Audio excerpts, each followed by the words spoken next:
की मार्केटमध्ये असे पण काही कोचिंग क्लासेसवाले आहेत, की विद्यार्थ्यांची फसवणूक करतात.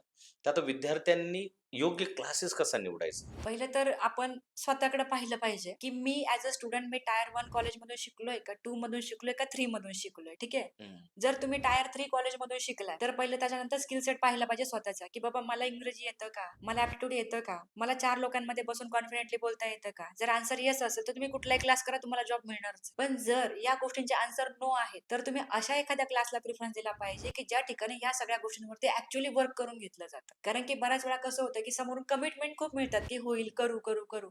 पण ह्यामुळं काहीच नाही होत. विशेष म्हणजे जर आपलं कॉलेज टायर 3 आहे, तर आपल्याला त्याच लेव्हलच्या टीचरनी शिकवलंय. सो त्यामुळं आपलं जे स्किल्स डेव्हलपमेंट आहे किंवा आपली जी पर्सनॅलिटी आहे, तर ती एव्हरेज आहे. तर ती जर एक्स्ट्रा ऑर्डिनरी करायची, आपल्याला जर इम्प्रेसिव्ह पर्सनॅलिटी पाहिजे, की बाबा एचआरने आपल्याला 2-4 राउंडमध्ये जज करूनच घेतलं पाहिजे. तर त्यासाठी एक 4-6 महिने चांगल्या टीमच्या संपर्कात राहणं गरजेचं आहे. जे की पहिले तुमच्या माइंडसेटवरती काम करतील, त्यानंतर इंग्लिशवरती काम करतील, त्यानंतर तुम्हाला हा कॉन्फिडन्स देतील, की नाही बाबा तुझं होऊ शकतं. कारण की खूप मुलांनी आजपर्यंत हेच ऐकले, की बाबा तुझं काही होत नाही, तुझं काही होऊ शकत नाही आणि त्यामुळे ते मागे आहेत. आमची टीम एकच काम करते. आम्ही शिकवतो खरं सगळं, पण आम्ही रोज एकच गोष्ट सांगतो, की तुझं होणार आणि तो मुलगा प्लेस होऊनही जातो.